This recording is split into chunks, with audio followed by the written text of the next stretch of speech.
Dear students, ഈ വീഡിയോയിലൂടെ നമ്മൾ ഡിസ്കസ് ചെയ്യുന്നത് റിസീവേഴ്സ് മാനേജ്മെൻറ്റുമായി ബന്ധപ്പെട്ടിട്ട് വരുന്ന അതിൻ്റെ കോസ്റ്റ് ബെനിഫിറ്റ് അനാലിസിസുമായി വരുന്ന അല്ലേ അതിൻ്റെ ഭാഗമായിട്ടുള്ള ഒരു ലിബറലൈസിങ് ക്രെഡിറ്റ് പോളിസി അല്ലെങ്കിൽ ലിബറൽ ക്രെഡിറ്റ് പോളിസി ഫോളോ ചെയ്യുന്നതിൻ്റെ ഫലമായി ഈ ഒരു ഡിസിഷൻ നമ്മൾ എടുക്കുകയാണെങ്കിൽ അല്ലേ അതിന് നമ്മൾ എങ്ങനെയാണ് കോസ്റ്റ് ബെനിഫിറ്റ് ചെയ്യുക. അപ്പോൾ നമ്മൾ ലിബറൽ ക്രെഡിറ്റ് പോളിസി പറയുമ്പോൾ നമുക്കറിയാം ക്രെഡിറ്റ് പീരീഡ് വളരെ കൂടുതൽ കൊടുക്കുന്നു, ലിബറലായിട്ട് കൊടുക്കുന്നു.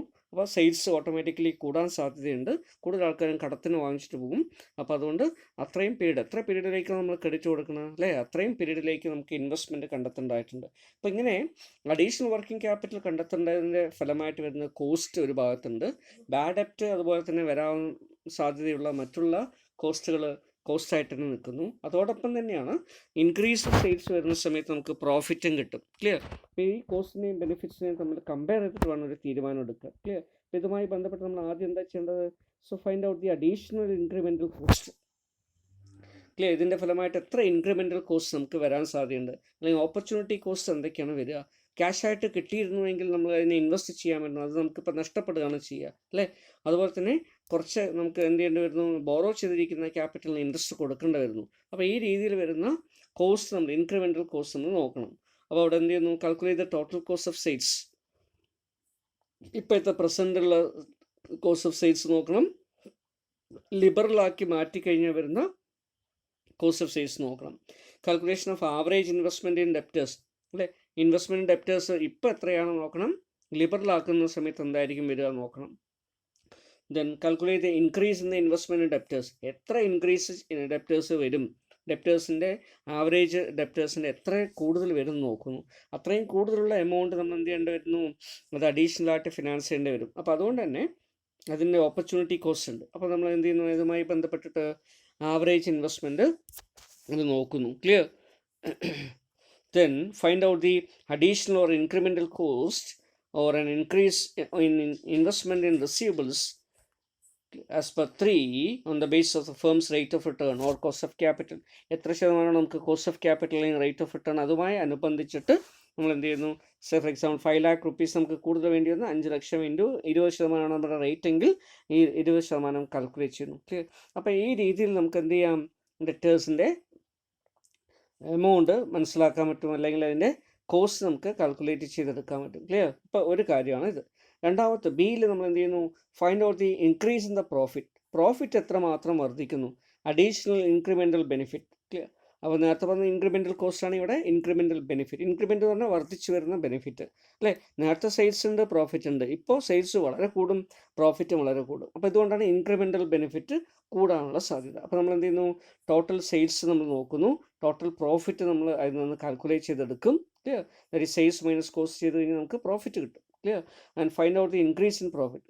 പഴയ ഓപ്ഷനും ഈ ഓപ്ഷനും കൂടെ നോക്കിയിട്ട് എത്ര പ്രോഫിറ്റ് ഇൻക്രീസ് ചെയ്തു നോക്കുന്നു, ഇൻക്രിമെൻ്റൽ ബെനിഫിറ്റ് നമ്മൾ നോക്കുന്നു. Clear?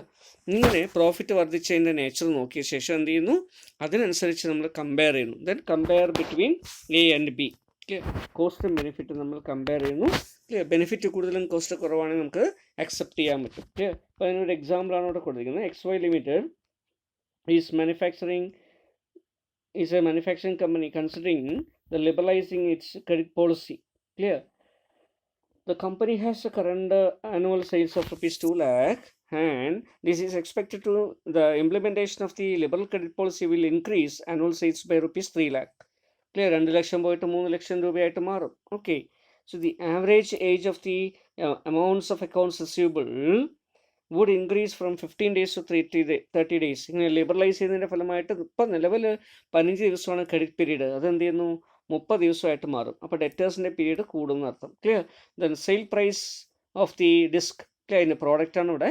So is ₹20 and the variable cost is ₹5 and volume of 10,000 units, 10,000 യൂണിറ്റാണ് പ്രൊഡ്യൂസ് ചെയ്യുന്നത്. And the average cost is ₹8. Assume a year comprising of 360 days. Advise whether the implementation of credit policy shall be implemented in, that is liberalization of credit policy shall be implemented if the required rate of return is 18%. അപ്പോൾ ഇവിടെ ഒരു സിറ്റുവേഷനാണ് തന്നിരിക്കുന്നത്, credit പോളിസിയെ സംബന്ധിക്കുന്നത്, ലിബറലൈസിങ്ങിനെ സംബന്ധിക്കുന്ന, credit policy liberalise ചെയ്യുന്നതിനെ സംബന്ധിച്ചുള്ള ഒരു question ആണ്. ഇവിടെ നമ്മൾ എന്ത് ചെയ്യണം, first of all we require to calculate, clear, the cost as well as the benefit associated with this decision, എന്നിട്ട് അതിൻ്റെ ബേസിസിലാണ് ചെയ്യുക. അപ്പോൾ നമ്മൾ ആദ്യം എന്ത് ചെയ്യുന്നു, ഇതിൻ്റെ കാൽക്കുലേഷൻ നമ്പർ ഓഫ് യൂണിറ്റ്സ് അല്ലേ, നമുക്കവിടെ തന്നിട്ടുണ്ട് 10,000 യൂണിറ്റ് ആണ് അല്ലേ. 20,000 2 ലക്ഷം രൂപയാണ് നമ്മുടെ ഇപ്പോഴത്തെ സെയിൽസ്, 20 രൂപയാണ് ഒരു യൂണിറ്റിന് അല്ലേ. അപ്പോൾ നമുക്ക് 10,000 യൂണിറ്റ് കിട്ടി. Clear, 10,000 units. Then fixed cost is equal to, എങ്ങനെയാണ് ഫിക്സഡ് കോസ്റ്റ് കണ്ടുപിടിക്കുക? ടോട്ടൽ ആവറേജ് കോസ്റ്റ് തന്നിട്ടുണ്ട് 8 രൂപ. ക്ലിയർ, വേരിയബിൾ കോസ്റ്റ് തന്നിട്ടുണ്ട് 5 രൂപ. അപ്പോൾ 8 - 5 എന്തായിരിക്കും? 3 രൂപയാണ് ഫിക്സഡ് കോസ്റ്റ് പെർ യൂണിറ്റ് നമ്മൾ അസ്യൂം ചെയ്യുന്നു. ക്ലിയർ, സോ 3 × 10,000 യൂണിറ്റാണ് നമ്മൾ പ്രൊഡ്യൂസ് ചെയ്യുക. അങ്ങനെയാണെങ്കിൽ 3 × 10,000 = 30,000 രൂപ. 30,000 rupees is the fixed cost. അപ്പോൾ ഫിക്സഡ് കോസ്റ്റ് നമ്മൾ ആദ്യം കണ്ടുപിടിച്ചു. ഇനി total number of units, fixed cost 30,000, variable cost നമുക്ക് 10,000 × 5 രൂപ വെച്ച് ചെയ്യുമ്പോൾ 50,000 രൂപ. അപ്പോൾ അങ്ങനെ ടോട്ടൽ കോസ്റ്റ് വരുമ്പോൾ എത്ര വരും? 80,000 ആയിട്ട് മാറി. Clear, okay.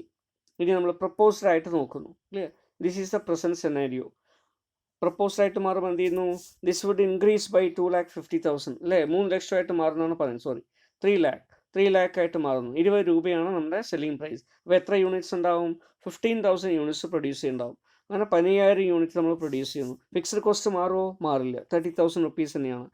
വേരിയബിൾ കോസ്റ്റ് മാറില്ലേ? മാറും. അപ്പോൾ 15,000 × 5 ചെയ്യുമ്പോൾ 75,000 വരും. So total fixed cost plus variable cost നമ്മൾ എടുക്കുന്ന സമയത്ത് ടോട്ടൽ 1,05,000 rupees ആണ് കോസ്റ്റ് വരിക, പ്രപ്പോസ്ഡ്. ക്ലിയർ, ഇപ്പോൾ കോസ്റ്റ് എന്ത് ചെയ്യാണ്? ഇൻക്രീസ് ചെയ്യുന്നത്. എത്ര ഇൻക്രീസ് ചെയ്യുന്നു? 1,05,000 rupees ആയിട്ട് മാറും 80,000. ക്ലിയർ, അപ്പോൾ ഇതിൻ്റെ ഡിഫറൻസ് എടുക്കുമ്പോൾ എത്ര കിട്ടും?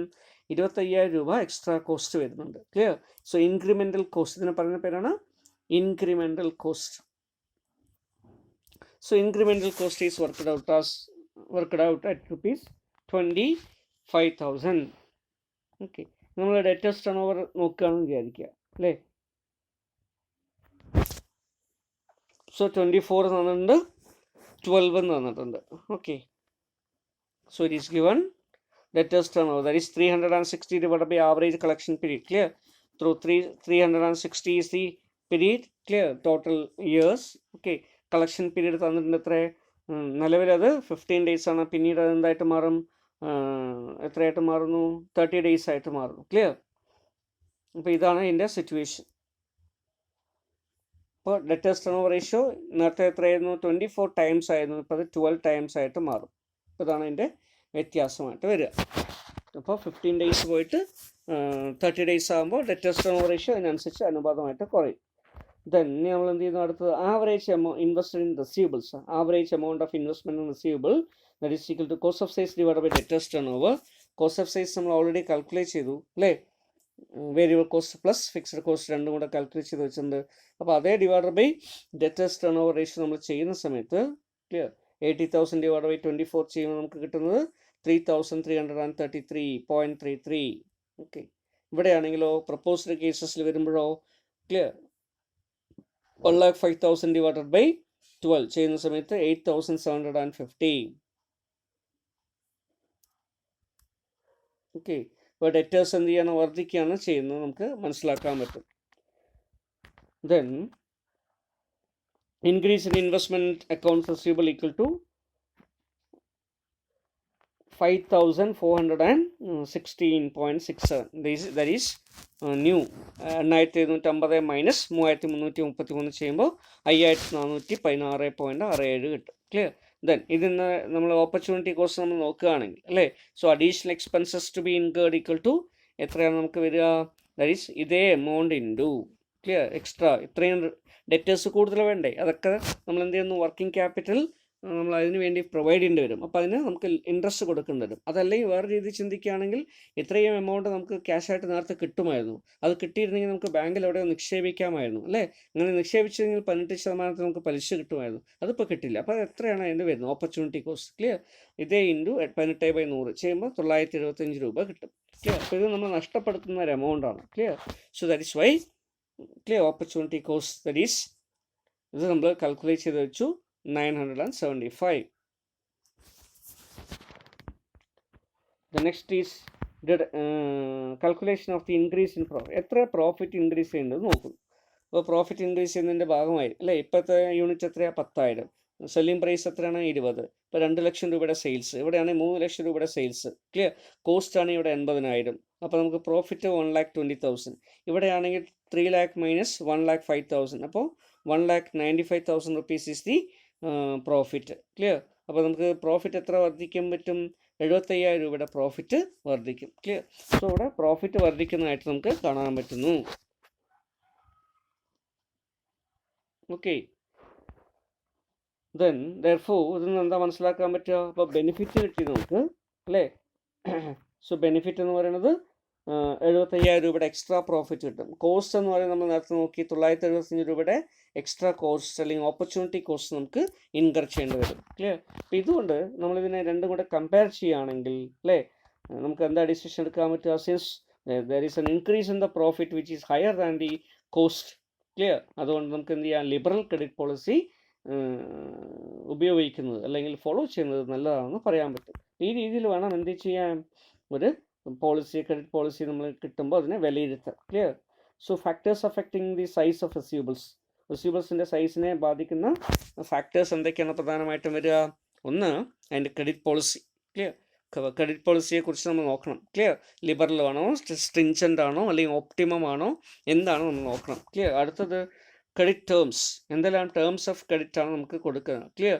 അപ്പോൾ എമൗണ്ട് എത്രയായിട്ടായിരിക്കും കൊടുക്കുക, അതുപോലെ തന്നെ പീരീഡ് എത്രയായിരിക്കും കൊടുക്കുക, അതുപോലെ തന്നെ ഡിസ്കൗണ്ട്സ് എങ്ങനെയാണ് ഓഫർ ചെയ്യുന്നത്, അങ്ങനെയുള്ള എല്ലാ കാര്യങ്ങളും ക്രെഡിറ്റ് ടേംസ് ആൻഡ് കണ്ടീഷൻസിൽ വരും. ദെൻ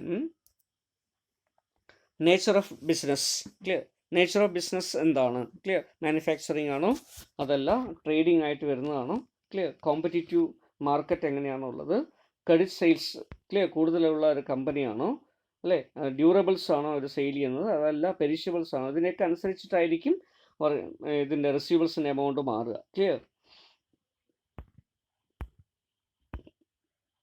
ഇപ്പോൾ സാധാരണ ഡ്യൂറബിൾസ്, ഹോം ഡ്യൂറബിൾസ് ഒക്കെ ആണെങ്കിൽ അതിനെല്ലാം ഈ ക്രെഡിറ്റ് സൈസ് വളരെ കൂടുതലായിരിക്കും. പെരിഷബിൾസ് ആണെങ്കിൽ അത്രത്തോളം ക്രെഡിറ്റ് സൈസ് ഉണ്ടാവില്ല. ക്ലിയർ. ഇപ്പോൾ ഡ്യൂറബിൾസ് പ്രധാനമായിട്ടും ഇങ്ങനെയുള്ള ഐറ്റംസ്, അല്ലേ, കാർ, എയർ കണ്ടീഷണേഴ്സ്, റെഫ്രിജറേറ്റർ, ഇതൊക്കെ ക്രെഡിറ്റ് ആയിരിക്കും പ്രധാനമായിട്ടും പോവുക. അതുകൊണ്ട് തന്നെ ഇങ്ങനെയുള്ള ബിസിനസ് ആണെങ്കിൽ കൂടുതൽ ക്രെഡിറ്റ് സൈസ് ആയിരിക്കും ഉണ്ടാകുന്നത്. അപ്പോൾ റിസീവബിൾസും കൂടും. Then stability of sales. സെയിൽസിൻ്റെ സ്റ്റെബിലിറ്റി ഒരു പ്രധാനപ്പെട്ട ഘടകമാണ്. സ്റ്റെബിലിറ്റി സ്റ്റേബിൾ ആണെങ്കിൽ എപ്പോഴും receivables on an average stable ആയിരിക്കും. അല്ല അൺസ്റ്റേബിൾ ആയിട്ടുള്ള സെയിൽസ് ആണുള്ളതെങ്കിൽ റിസീവബിൾസിൻ്റെ എമൗണ്ടും അൺസ്റ്റേബിൾ ആയിട്ട് മാറും. അതുപോലെ തന്നെ കോസ്റ്റ് ഓഫ് റിസീവബിൾസ്, അല്ലേ? റിസീവബിൾസിൻ്റെ കോസ്റ്റ് എന്താണ്? അതിൻ്റെ സൈസ് എത്രമാത്രമായിരിക്കും? എന്തുമാത്രം നമുക്ക് വർക്കിംഗ് ക്യാപിറ്റൽ അതിന് വേണ്ടി എക്സ്ട്രാ വേണ്ടി വരും? അതിന് എത്രമാത്രം ഇൻട്രസ്റ്റ് ആണ് നമ്മൾ കൊടുക്കേണ്ടി വരിക? ക്ലിയർ. അപ്പോൾ ഇതൊക്കെ കോസ്റ്റ് ഓഫ് റിസീവബിൾസ് ആയിട്ട് നമുക്ക് പറയാം. ഓക്കെ. ഡയറക്റ്റ് കോസ്റ്റ് ഉണ്ട്, ഇൻഡയറക്റ്റ് ആയിട്ടുള്ള ഓപ്പർച്യൂണിറ്റി കോസ്റ്റും ഉണ്ട്. ദെൻ കളക്ഷൻ പോളിസീസ് എങ്ങനെയാണ്? എന്ത് മെഷർ ഉപയോഗിച്ചാണ് നമ്മൾ കളക്ട് ചെയ്യുക? ക്ലിയർ. എഫക്റ്റീവ് കളക്ഷൻ പോളിസീസ് നമ്മൾ എങ്ങനെയാണ് ചെയ്യുന്നത്?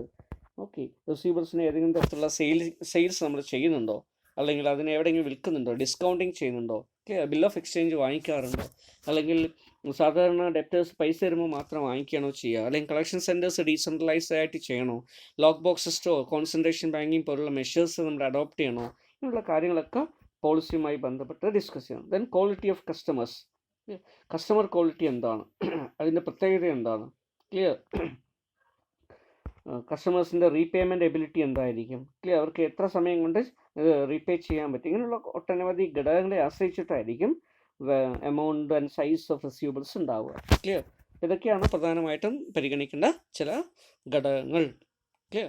സോ എമൗണ്ട് ഓഫ് റിസീവബിൾസ് വരുമ്പോൾ അല്ലെങ്കിൽ അത് നിശ്ചയിക്കുന്ന കാര്യത്തിൽ ഇങ്ങനെയുള്ള എല്ലാ ഫാക്ടേഴ്സും പ്രധാനപ്പെട്ട പങ്ക് വഹിക്കുന്നുണ്ട്.